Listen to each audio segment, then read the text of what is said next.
What's going on, everybody? Welcome back to the Real Talk podcast. I'm happy to see that you're back. Happy to see that you tuned into another episode. I'm super excited. My name is Zhanyr. I am your host. We also have the amazing Sierra Andrews here with us. Again, y'all, we should be clapping it up. You know why? Because she blessed us with her presence again, and we get to hear her perspective, her point of view. And to be honest, I really enjoy having conversation with her. I think she's funny. I think she is insightful. I think she is, has a perspective on a lot of things that is just really, I don't want to say different, but mature. And so, it allows for great conversation, and that's what we're here to do. How you feeling today? I'm good. I appreciate you saying those things. I'm happy to be here. Thank you for having me once again. I enjoy having these conversations with you. Absolutely. We appreciate your presence. It is definitely welcome always. Thank you. Yeah, you're welcome. So how are you doing this week? Okay, real quick. What is your perspective on the Montgomery brawl?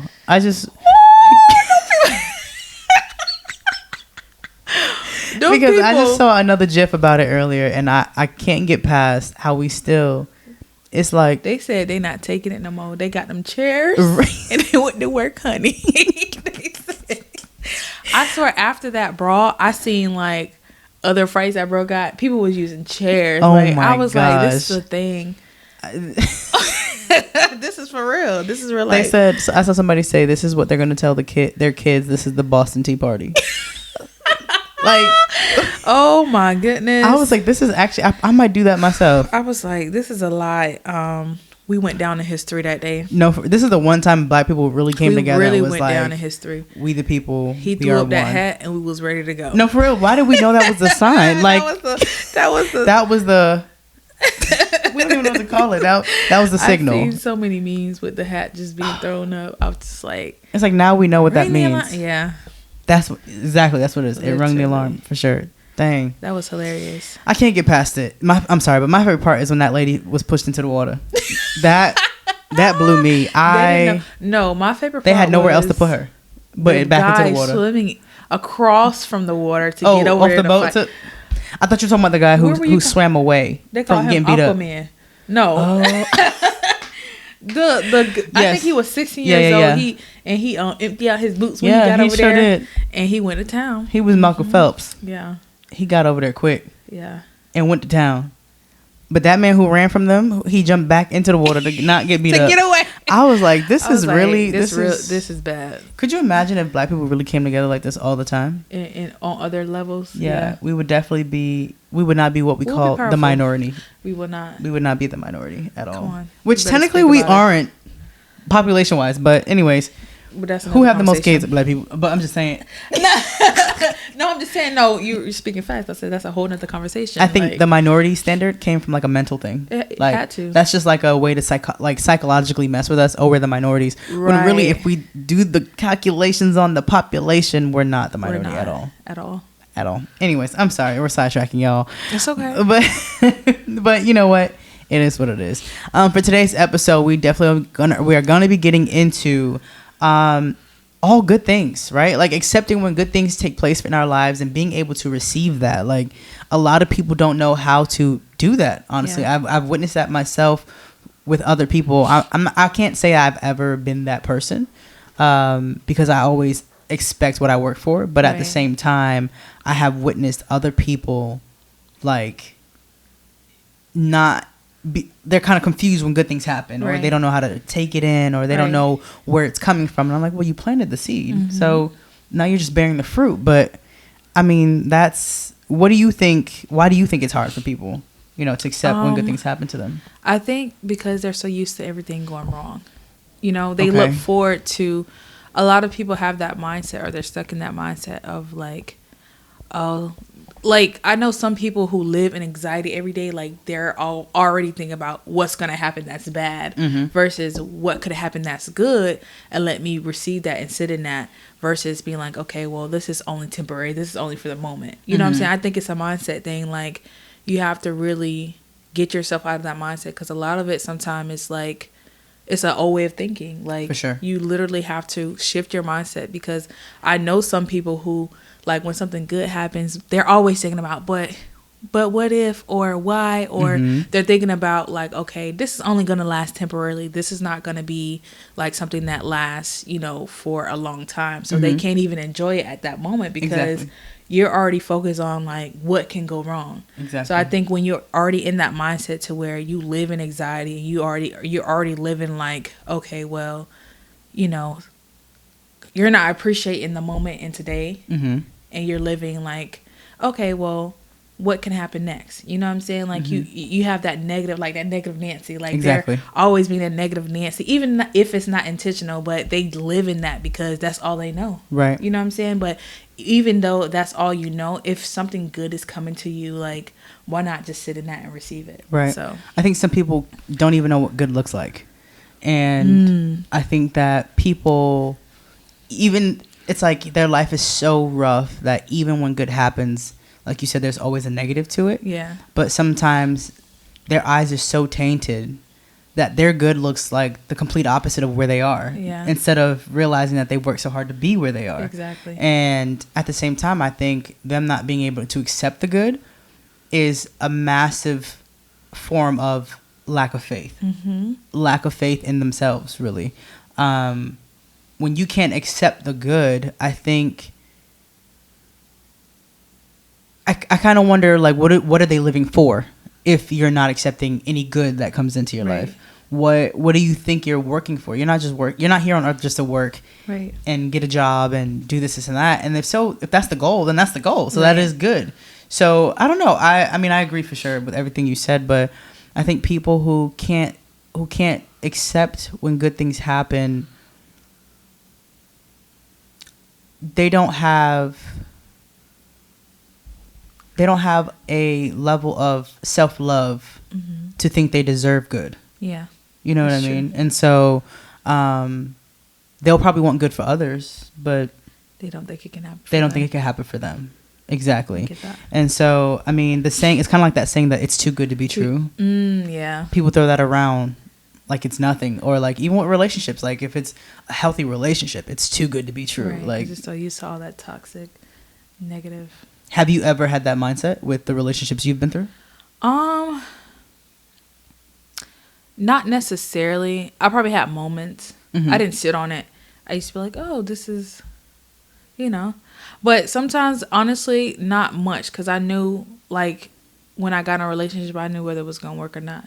Honestly, off the bat. That's good. Like, I knew, like, even if I stayed in it longer than I needed to, I knew I was like, oh, yeah. You need to end it now. But, as people, we just, try to stick it out.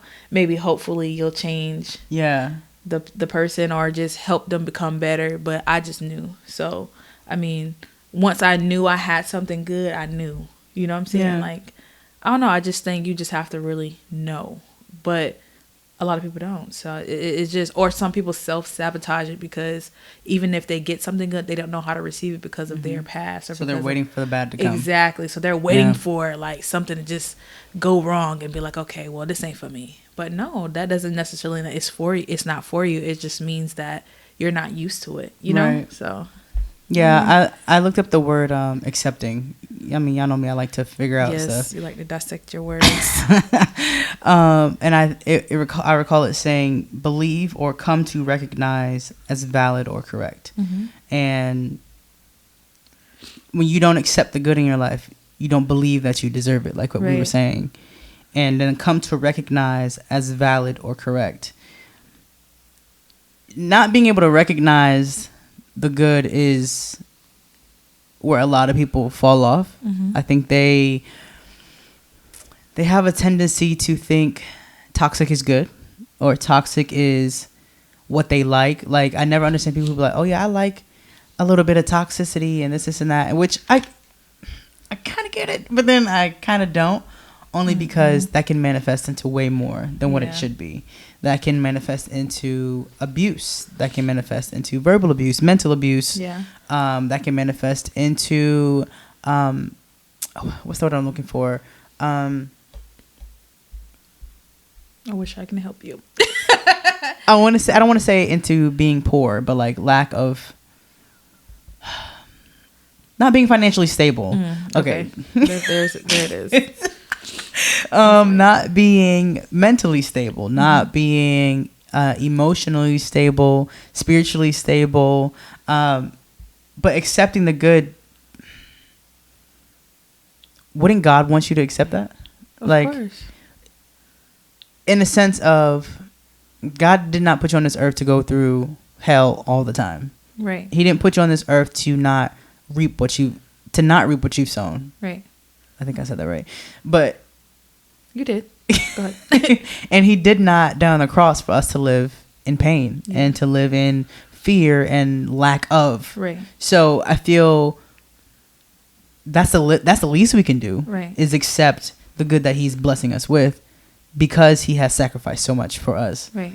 That's just my personal opinion. No, that's facts. Like I genuinely feel like I said, it's a mindset, and of course it goes hand in hand with faith as well. Like, it just goes to show, where do your beliefs stand with God? Like, if I know I'm going to go through trials and tribulations, because that's just evident. It says it in the Bible. Like, you're going to go through trials and tribulations, but you're also going to go through seasons where, like you said, when you sow certain seeds, they're going to come back to you. Exactly. And when they come, are you going to be ready for them? Right. Because if you're not, then you're going to either, you're going to not see it for what it is, and then you're just going to think it's like, oh, okay, this is a blessing. But at the same time, I just feel like, because of where I am right now, whether it's mentally, physically, or spiritually, you can't receive it because you don't see that it is a blessing. You just be like, oh, I'm lucky. But if you're standing firm and strong in your faith, when it comes to you, you'll be able to receive it with open arms. So that's why I said faith goes hand in hand with it, because when you are standing in faith and you are in faith, you'll be able to see it as a blessing versus like, oh, it's just, something a seed I just sown, like, and it's just coming back to me. So I don't know. It just depends on the person, I think. Oh, I thought you were still saying something. I was like, you think? Scratch that out. No, you're good. We're going to keep that. No, I thought you were still talking. That's what I was like. No, I do think that some people they believe so heavy in the, I'm a hard worker, I work hard, this and that. I'm like, well, you believe you're a hard worker, right? Like, I'll work my butt off for my money. I'm not afraid to work. Right. So why should I not receive the fruit of my labor? Right. You know what I mean? If you're so gun ho, oh, I got 2-3 jobs, I'm working for the bag, this and that. Okay, but that's a part of that. That's a part of all of that. You got to cheer for yourself. Right. I think something I've realized also, people can't accept the good because a lot of the things that you want for yourself, people don't want for you. And it be the people closest to them. Yeah. And so they try to go after something that's good, and they're discouraged, or they're talked down to, or they're told they're not capable, or they never would, or whatever the people might say to them, but not realizing it's not for the other person to see, or for the other person to understand. Right. The vision was giving to them, like, to yourself, not for you to them. Yeah. Exactly. And so I feel like not being able to accept that good comes from influence as well. And understanding, like I said, what you want for you, not everybody's going to want for you. Exactly.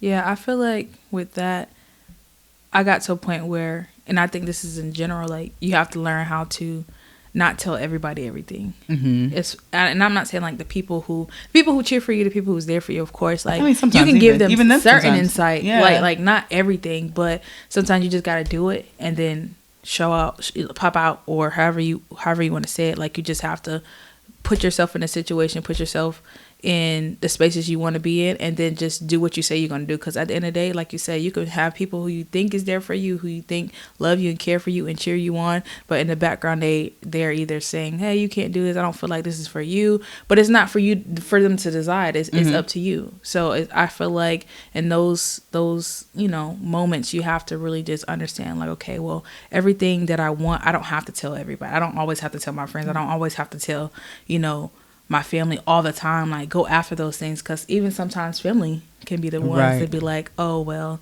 I don't think you should do that, like, I don't think that's for you. But it's not for you to say that, like, I know what God put in my heart. I'm going to go after it. Exactly. That's simply understanding that a lot of the times when you're choosing what's for you and accepting what's good that's coming to your life, it'll cause you to lose friendships and relationships. Yeah, like you'll think that this whole time these people wanted what was best for you and what God has for you. Lo and behold, they wanted to see you where they see you. Yeah. And they may see you at a lower level than themselves, or they may see you beneath them, and that's where they always want you to stay. Yeah. And that alone can cause so much setback, can cause so much strife, and that'll cause you to lose relationships and friendships. Right. No, that's fast. Have you ever, I can't say I've necessarily experienced that, but do you think you have? Lost friendships over it?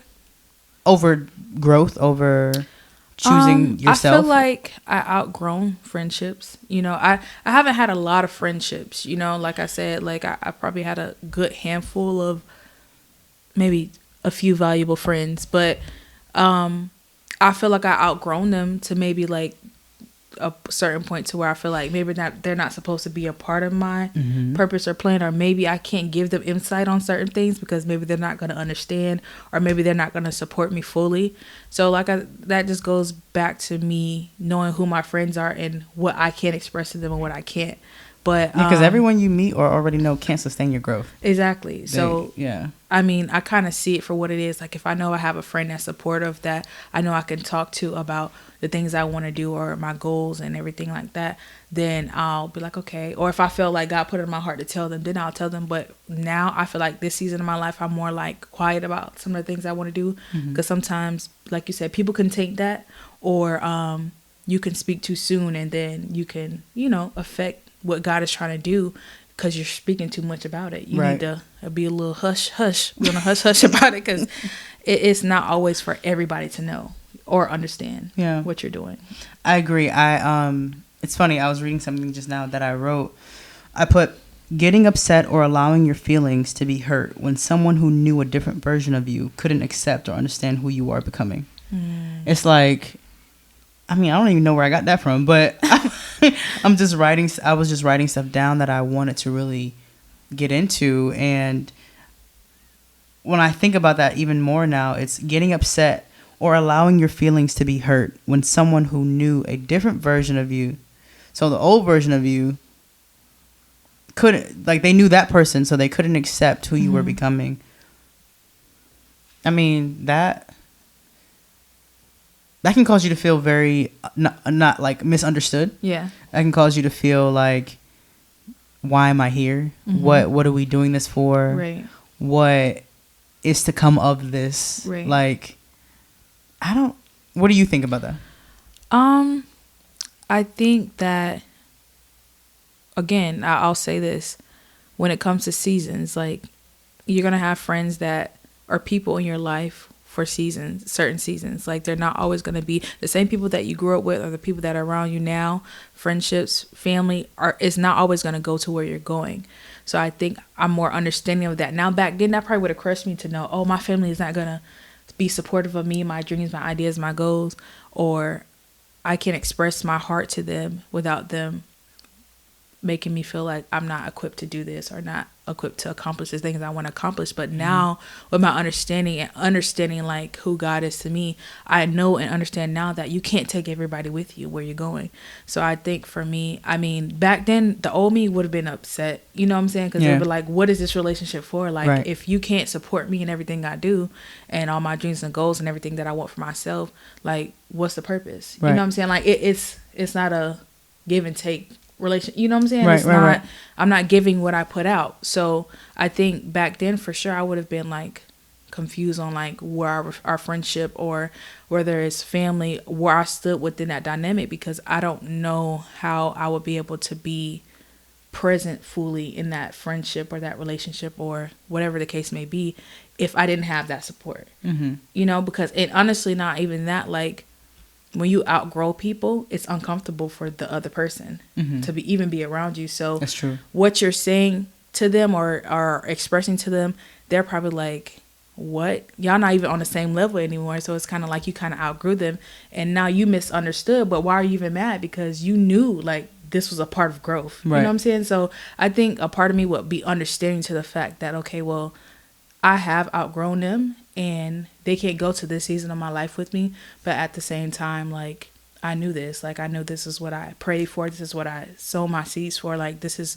where I'm supposed to be. So, I mean, I know that comes with the territory of outgrowing people. But I just feel like once you outgrow those people, the next people who are meant for you in that season of your life, they're going to come. So that's true. I agree. I feel like even with that, I feel like sometimes accepting, when you're accepting good things and even good people in your life, it's kind of a way of, it may sound weird, but it's kind of a way of God saying thank you. Right. You know, like for being obedient and for being who he's calling you to be, and letting yourself live out his will and not your own. Yeah. You know, I feel like the good things that come to you, of course he's answering your prayers, but they didn't just fall into your lap once you've asked for them, once you've prayed for them. You had to go through things and sacrifice things and overcome a lot of obstacles and hurdles that, and it may even take years. Right. But it's simply his way of saying thank you for being obedient and you know, spreading my gospel and giving me the glory because I sacrificed for you. Right. You know what I'm saying? And so when we're accepting these things, and again, even good friend like relationships in our lives, like you were saying, it's especially those who come after a lot of others you're going to go through, because you're going to have to really comb through people in your life. You're going to have to comb through even family. I have a family. What am I trying to say? My mom is the baby of 15 and I have a massive family, and yet I only talk to maybe one aunt. One aunt. And I said ew because never mind. But one aunt. I have one aunt, and I have that I actually like talk to. Mm-hmm. The ones that I really was like involved with, they passed away. And then I have a billion cousins, and I maybe only talk to one, if that. Right. And it's kind of crazy because I was blessed with this big family, but I outgrew them, and they only know an old version of me. Right. And now they think I feel like I'm better than them because I chose to grow past them and not do what they do and not move how they move and not live where they live. And but the thing is, what blows my mind is that that actually wasn't my choice. When we moved, I was a kid, so I had no choice but to move. You know what I'm saying? So they're mad at me for decisions my parents made, right? Because their parents failed to make those same decisions, right? And in the sense, you can't be mad. Now that you're an adult, make those decisions for yourself. Right. And so don't let people shame you into the good that you have, or don't let people make you feel like you're cocky or you're ignorant or you think you're better than them because God chose to bless you. At the same time, they don't know your whole story. They don't know the ins and outs at the same time. This could be friends. This could be family. Right. I have a lot of cousins who try to shame me and my sisters for what we've been blessed with. And I'm like, they all they see is what they see. They don't see the hard work that goes into it. They don't see what you had to go through to get to that point. And not even close. Right. Like when we told a few of them the story, they was like, "What? We didn't know this happened to y'all. Why y'all didn't call us? This and that. Why would we call you?" Right. Like, please tell me, in what way do you think we would ever have picked up the phone to call you? Right. Like, you've never given us a reason to have to do that before. Why would we do it then? Right. You know what I'm saying? And now that we were down and out, you probably would have used that and held that over our head. Exactly. Which some of them did. And so we were like, and it's crazy because I had an uncle who was there for us just a little bit. And when we were homeless, we lived with him, but then he started acting shysty, and then he was acting disrespectful. And then it was to the point where my mom was like, you know what, we'll figure it out on our own. Even though we have nowhere to live, like, we'll make it because God got us. And so lo and behold, now that we're established and we are better financially, he passed away, I think last year or a year before that. And they were mad at us because we didn't go to the funeral. And we were like, why? Right. Like, I mean, but my mom was very clear. She said, because of how they've been treating us for so long, if any one of y'all drop dead, do not call me. Right. And she meant that. Right. Like, she meant that with everything in her core. She said, blood or not. Right. She said, I have friends who treat me better than my own blood. So I don't have no loyalty to you. Like, I don't owe you anything. I don't owe you. And you're not going to take away from what I've done. Right. You're not going to take away from what God has for me and my family. And so it's still, I was talking to my older sister about this even like I think a week or two ago, and it was just crazy how they're really upset with us for decisions that we didn't even make. And I'm just like, I was 6. Like, I can't tell, how I'm gonna tell myself to move to Florida. Right. Like, I can't. And so my family, we actually only came down here for vacation and ended up staying. We weren't supposed to move here. Like, we just came to go to Disney World, and lo and behold, we never went back. And so that was just God's plan. Exactly. And so at the end of the day, we found a home within like the next week or two, and my parents made it happen. I don't know how, but my dad was still right.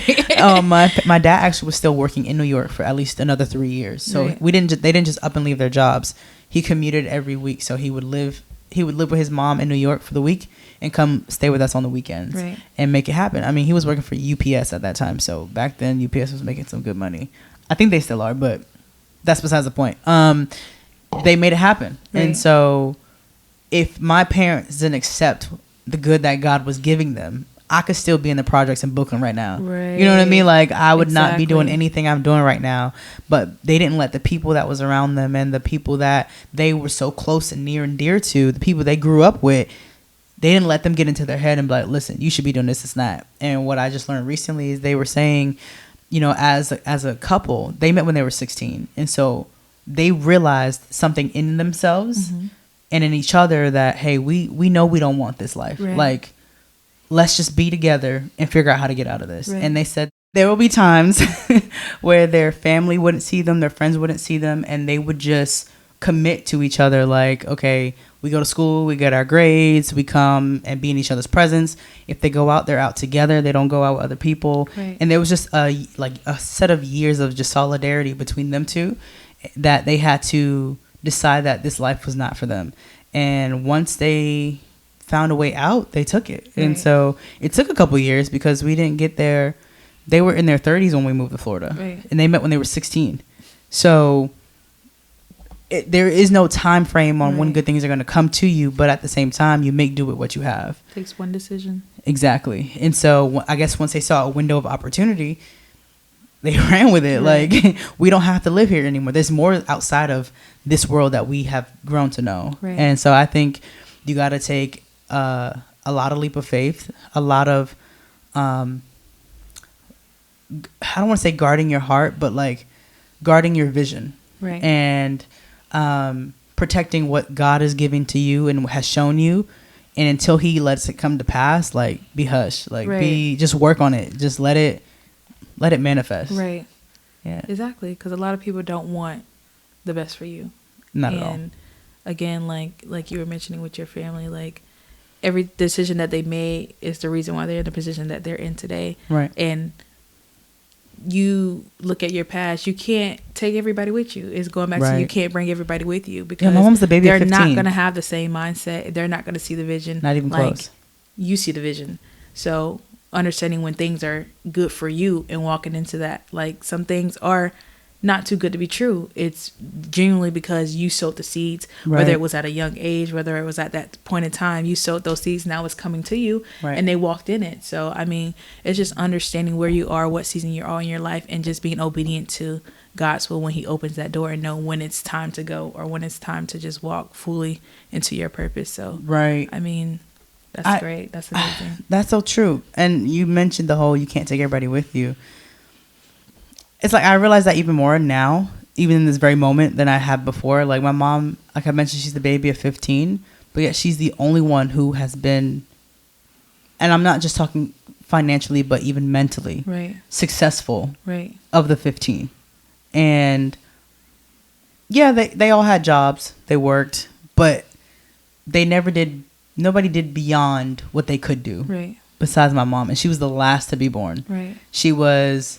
the one that they came after, she went through hell and back living in New York. And so to see, like, you can love these people to death, but they still can't go with you. Like, you really, and it hurts. It probably hurt. I'm sure it hurts. Like, I'm sure she wishes she was closer to her family. The ones she was close with, they passed away. Like, it's unfortunate. I was like, wow, the good ones, I gotta go first always. But I don't know. I think it's it's sad because even with my cousins, like our lineage of the generation, none of them is going to be going. You know what I mean? Like, right. I can't even call one and be like, hey, like, let's go do this, or like, right. let me treat you to this, or let me expose you to this. And the moment we try to expose them, they try to use it against us. It just happened just like a couple weeks ago. And right. I was just like, y'all don't get it. Like, right. y'all haven't learned anything in the past 10, 20 years. Right. So we just going to stay where we at, and y'all stay where y'all at, and that's going to be that. But I don't know. I think you got to realize your happiness is not negotiable. It's not at all. Yeah, like you can't, what you want and your happiness can't be negotiable. It can't be wavery. It can't be maybe. You can't be a if or no. It's what you want, because like you were telling me earlier, you're going to be miserable. You're going to be, you're going to have a lot of regrets. You're going to have a lot of shame. And then at the end of the day, you don't want to live a life where you can't accept the good. And then you get to the end of the road and you're like, dang, what was it all for? Right. Because you couldn't see the beauty in what you had. Mm-hmm. You know what I mean? And it's, yeah. I don't know. No, you're speaking. You're speaking. Look, scared. Y'all give us some thumbs. Not some thumbs. But do you have any last words for them? I would just say, like, when good is coming to you, just receive it with open arms, and just know that it's not by luck. It's by the seeds that you sown. It's by the work that you do. It's by putting in the work. And if you put in the work and you keep your faith, hold on to your faith, and put God first, it's going to come back. But when it comes, be ready for it. Because if you don't know how to receive it, you're going to diminish everything that God has for you.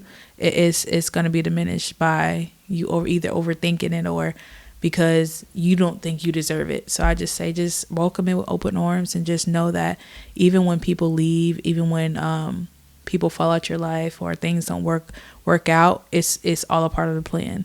So I just say, receive everything that is for you, go after it, and know that God will bring the right people in your life if you stay faithful and just continue to just go after all your dreams and your goals. Your circle, the right circle, the right environments, you're going to eventually find those places and places. So yeah, that's pretty much it. Right. You deserve that life, sis. You do. And bruh. No, it's a learning experience. Yeah. Life isn't easy. Life doesn't come with a manual. There is no specific way to get to one destination. Right. And so even throughout all that you're going to experience in life, through all the heartaches and people letting you down and all that stuff, there is still beauty in life. Even with everything we're going through in this world to this day, like people going missing, all these natural disasters happening, there is still beauty in that. We just have to look for it and then accept it for what it is. I really don't watch the news, and I don't think y'all should either, but that's just my opinion, because they're only going to show you the bad. And when you indulge in that and you think this is all the world is, then you're not going to see the grass is green right outside your front door. Right. And so that's just my personal opinion on that. You know, when they say, last thing I want to say, they say God is good all the time, God is good. Yeah. Like that's for real. Like, no matter what you're going through in life, you can be at your lowest. Even in those moments, God is still good. Mm-hmm. He's still going to be good. You just got to find the good in those moments. Yeah. Because you have to look at it like some people are going through far more worse than what you're going through. Or Facts. You have to know that there's light at the end of the tunnel. So just thank God in advance for where you are and where you're going, because it's not always going to be like this. But like I said, when that time comes, be open to it and thank God for it for now. Thank God for it now, because where he's gonna take you and what you're getting ready to receive is far more greater than where you are right now. Right. Leave them people where they at. Mm-hmm. Leave all that stuff where they at, and just live your life. Like you only get one. Mm-hmm. You only get one shot. You got miss your chance. You blow. This opportunity comes once in a lifetime. Sorry, not you bopping. Yeah, who was it? Eminem. Oh, okay. She don't think I be knowing songs. She don't be knowing songs. She'll know the name of the song. Maybe no. She'll know like the little verse, one line of the verse, and then know none of the rest of the words. And she'll be like, this is my song. How? Anyways, y'all, I appreciate y'all for tuning in. It's your host, Zhanyr Johnson. And again, your amazing visitor, Sierra Andrews. Miss Andrews. Hey, this just made me think of, hey, y'all ever go on TikTok and search up Rhonda. Please. And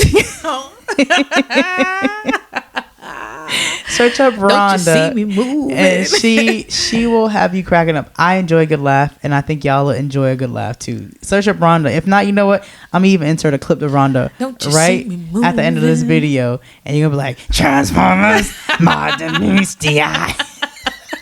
And you're gonna understand what I'm talking about and watch on the next video. I'm gonna enter just like that. Y'all gonna be like, what in the world?